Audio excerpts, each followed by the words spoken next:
Samantala, tiniyak ng pamahalaan ang tulong sa mga undocumented overseas Filipino worker na nahaharap sa posibleng mass deportation sa ilalim ng administrasyon ni US President-elect Donald Trump.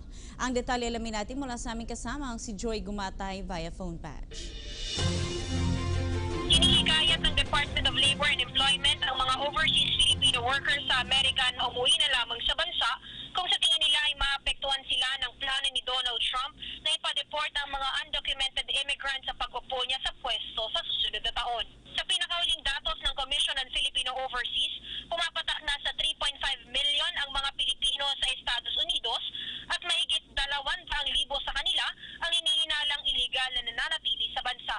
Bagaman maliit na porsyento lamang ito, hindi ito kinikibit-balikat ng DOLE gayong isa sa prioridad ng Administrasyong Duterte ay ang pagpapabuti ng serbisyo sa mga kababayan nating OFW. Maaaring lumapit ang mga ito sa Overseas Workers Welfare Administration na nagbibigay ng training programs at financial support sa mga repatriated OFWs na nais magtayo ng maliit na negosyo. Nandyan rin ang Department of Trade and Industry na patuloy sa kanilang Mentor Me program na tumutulong naman sa mga balak na subukan ang micro and small enterprises sa Pilipinas.